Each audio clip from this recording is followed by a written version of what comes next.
السلام علیکم. زه یم انیس خان او نن د اکتوبر 23 تاریخ پرون په اسلام آباد کې یو ډیر افسوسناک واقعه شوې ده.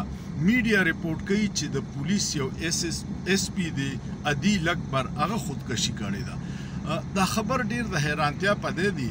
تاسو به وایئ چې یاره روزانه خلک خودکشیانې کوي، په دې خبر کې څه د حیرانتیا دی؟ خبر د حیرانتیا دا دی چې خلک خودکشي کوي یا د غربت د لاسه یا د بیروزګارۍ د لاسه یا د بیمارۍ د لاسه. دا اس پی صاحب چې دی نه غریبو نه بیروزګارو نه بیمارو، بیا داسې څه حالات شو چې د خودکشۍ غونته انتهایی اقدام ته مجبوره شو.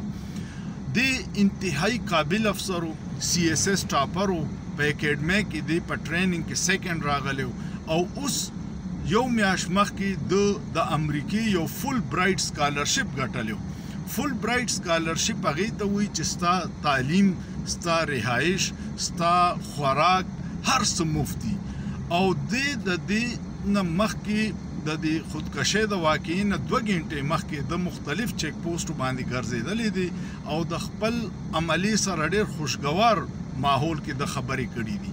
دی چې د سرینا هوټل د چوک ته راغی نو په میډیا دا ریپورټ کوي چې دته یو کال راغی او هغه 8 منټه کالو چې د بند کو، بس د خپل سکیورټي سټاف نه ټوپک واغستو او ځان یې وویشتو.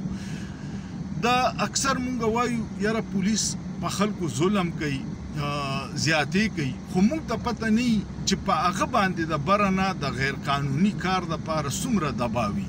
او خاص کر دا تیر 2-3 کاله چې وشو دې کې د پولیس محکمه دومره عجیبه استعمال شوه چې هغه د عوام خلاف پرتشدد کاروایانو کې اکثري پرامن احتجاج باندې لاټھی چارج کول، هغوی باندې ګولۍ چلول، انسوګیس کول.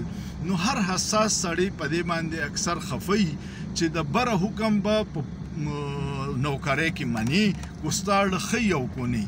نو ډیر خلک مختلف وجوهات بیانوي، خو نن سبا سرکاري نوکري کول ډیر ګران شوي دي ځکه چې کم حالات د ملک فرسوده نظام روان دی او هغې کې آئین قانون هیڅ پاسداري نشته. نو ته به یا نوکري پرېږدې یا به دغه غیر قانوني حکمونه منې او چې کله دا مني نو حساس سړی یا دړمن سړی کله ناکله دا شیزونه برداشت نه کړی شي. اوس د ده چې څه صورتحال دی هغې نه الله خبر دی، وروسته به یې پته ولګي.